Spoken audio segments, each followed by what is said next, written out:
Good morning, dear students. Yesterday I started the chapter Towards Peace and I explained you how Wangari Maathai aspired to bring change in her homeland Kenya for the better and how she fought for democracy and the environmental issues. She linked the environmental protection and human rights. She began promoting the environment and democracy, human rights. The then president of Kenya called her a mad woman because Wangari Maathai protested against the government schemes that could harm the environment. She was even beaten during the protests that were led by her, and many times she was put in jail. But she didn't stop. She continued her fight for democracy and environmental issues. When asked what motivated her to keep on fighting against the wrong, then she told the story of the hummingbird that her mother had told her. The story was like, once there was a terrible forest fire and all the animals of the forest come out of the forest and they stood on the edge. They were very scared. They became motionless due to fear. As they watched the forest burning, they felt powerless, except a little hummingbird. That hummingbird took what water it could. It could in its tiny beak, and it threw it on the fire. All the animals watched helplessly what the hummingbird was doing. It moved its wings rapidly while making vibrating and buzzing sound, and it flew again and again from the stream to the fire. All the animals, including much bigger animals like the elephant, which could have carried a lot of water in its trunk, watched the bird helplessly. Then they asked the hummingbird what it thought it could do, because it was a very little bird and the fire was very big.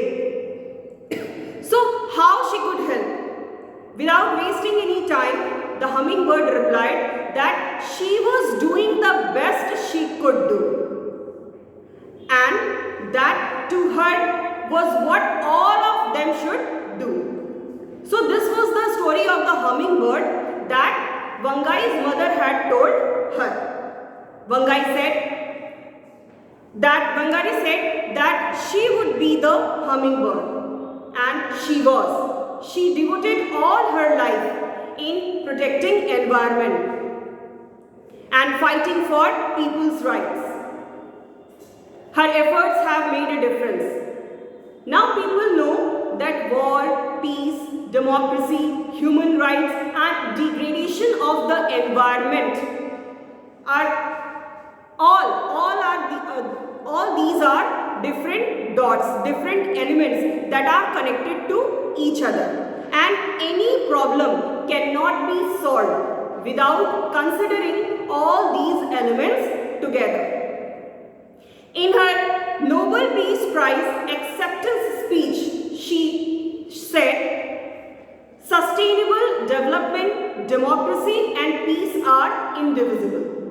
It means particular initiatives can be developed without compromising the development of others in the surrounding environment now and in the future. In her Nobel speech, Maathai said that picking her for the renowned Peace Prize challenged the world to broaden the understanding of peace. She said that there can be no peace without equitable development, and there can be no development without sustainable management of the environment in a democratic and peaceful space. She said, Professor Maathai said that she believed the Nobel Committee was, she believed that Nobel Committee was sending a message that protecting and restoring the environment contributes to peace. It's a peace work. And she said that she always felt that their work was not simply about planting trees.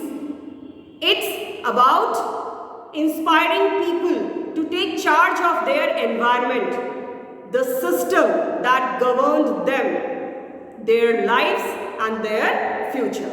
So dear students, this is all about the chapter Towards Peace. Thank you.